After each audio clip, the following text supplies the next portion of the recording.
Hello everyone, welcome back to a brand new video. Now it's an international break, so we are now, I think it's 2 weeks without an Arsenal game.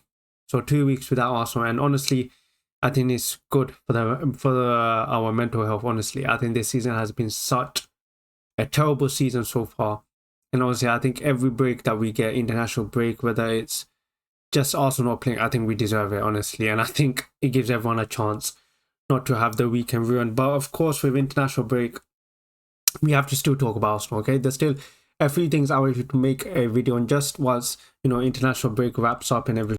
Of course, we are going to see some of the Arsenal players in international break. We're going to, of course, England. We got a few players there. You got Declan Rice, got Lewis Skelly. So it's going to be interesting to see how they fare up. So, but forget international break. Let's talk about Arsenal and what Arsenal have left. Most importantly, what Arsenal have left to do for the rest of the season. Okay, let's just talk about Arsenal. Look, we are out of the 4 competitions. We are out of 3 of them. We're still left in 1, and that is the Champions League. This season has been very disappointing. Okay, at the start of the season, for me, I think Arsenal needed to win the trophy, and that's regardless of how the season ends. Arsenal need to win a trophy. Okay, it's been far too long. I think it's been 5 years now since we've last won a trophy, and that comes from Arteta's start. Regardless of the injuries, regardless of what context you want to give, the simple truth is, Arsenal going 5 years without winning a trophy and coming second in the league, so we're not a crap side, we're clearly a good side, is not good enough. For us to go 5 years without a trophy, not even like an FA Cup along the way, or even a Carabao Cup, not even one of those trophies along the way in 5 years, is very, very disappointing. And I don't know, like I said, I think we needed to win something. It will just show me that Arteta and this Arsenal team can get across the line. Because as good as they are, good as the manager is, that you may argue, as good as the players are, we just seem not, we haven't shown a history of being able to go across the line. And that's a big thing. A lot of fans might downplay trophies, the FA Cup and the Carabao Cup. For me, I don't downplay any trophy. When you go 5 years without winning a trophy, the only team that can downplay any trophy is Manchester City. They're the only ones that can downplay an FA Cup or Carabao Cup because of how many times they've won it and because of their recent success. When you go 5 years without winning a trophy, you better take every single trophy that comes your way, okay? You are not in a position to start downplaying trophies. But yeah, look, FA Cup, very disappointing, losing to Manchester United when we should have beat them. Newcastle in the Carabao Cup deservedly got battered. There was literally no excuse. We got bad and we got beaten and beaten up. Sorry. Premier League is done and buried. Let's be honest. For me, on the Premier League, honestly, I think if Arsenal was still there with, let's say, even 5 points or 7 points behind Liverpool, I think there's a chance we could have potentially won it. Because Liverpool, out of all competitions, there's a bit of pressure now piling up on Liverpool, and I think Arsenal could have made a final push. But also Liverpool are so far ahead that Liverpool literally would need to lose every single game almost for Arsenal to get back in. Okay, so let's just be honest, Premier League is done. The Premier League was a very disappointment because after coming second 2 times in a row, I think the mood and the feeling for every single Arsenal fan at the start of the season was that you go win the league in the 3rd season. Regardless of what signings you make, you go win the league. And we just capitulated, whether you want to say injuries or whatever you want to say. Regardless, for me, it wasn't good enough. I know some fans are going to blame the refs and everything. For me, I look at the team, I just think there's been so many games, regardless of the refs' decisions, even when the ref was fine, Arsenal just were not good enough. We're just not up to it. Even when we had our players fit, there were just some games where we could have been playing up to today. We were just not going to score. And the lack of clinicalness, the lack of chances being created is the same story we keep saying every game. It's what cost us.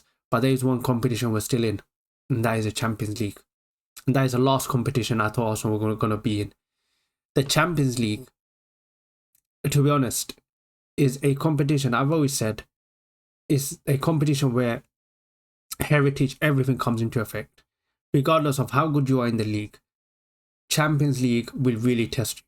Manchester City have probably been, and I'm sure a lot of fans will agree, being one of the best teams in the world. Since Pep has come, you could argue 5 out of the 7 years he's been there, Manchester City have probably been the best team in the world. Yet the only thing they have to show in terms of Champions League is 1 Champions League. And that just shows you how much of a difficult competition it is to win because of just so many factors. Of course, this is a new format, and Arsenal we beat PSV, okay? We beat PSV. Last season, you could tell in the Champions League, we were still, I don't know what is, the way to describe it is Champions League tactics go out the window, and you just have to perform on the day. Literally, it's just either you have it or you don't. And last season, you could tell in the Champions League, we were trying too much of this tactical system, and it just wasn't working. You could tell we were struggling in games where we should have been wiping the floor against those teams. But this season, you could tell when we have been playing the Champions League, it felt a bit more different. It feels more free-flowing. And against PSV, you've seen that. We destroyed PSV. Even with our second team, they still couldn't beat us.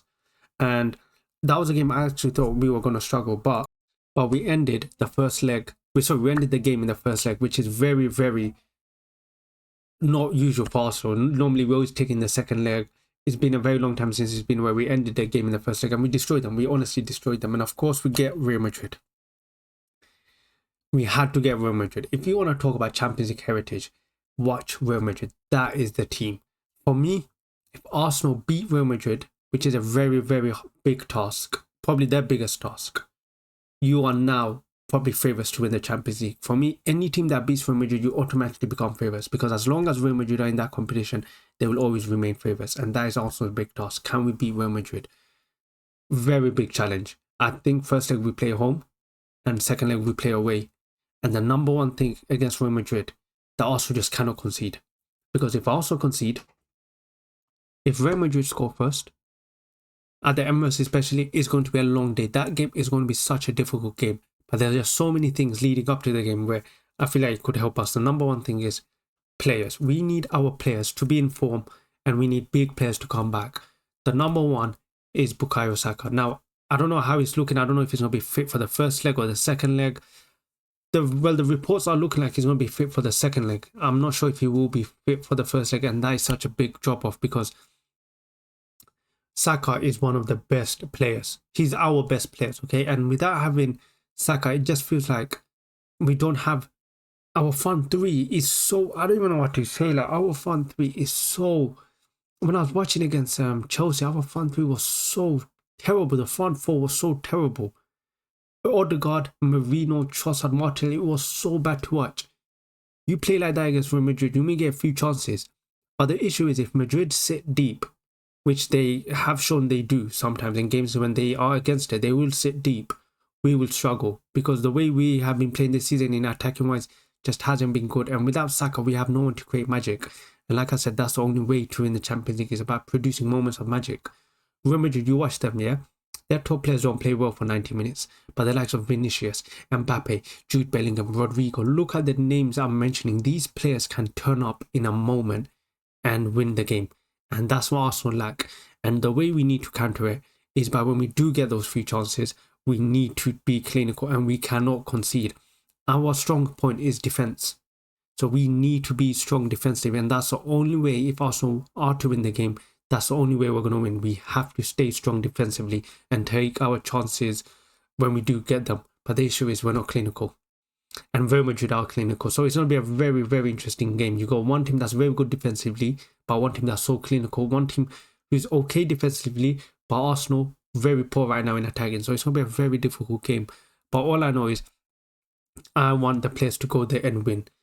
I want every single player to show up. I'm relying on the likes of Gabriel, Saliba, Declan Rice. These are the players I'm relying on. Martin Odegaard. These are the games we've been waiting for as Arsenal fans for so many years. And like I said in previous videos, in Champions League, we've been there just to show up as numbers.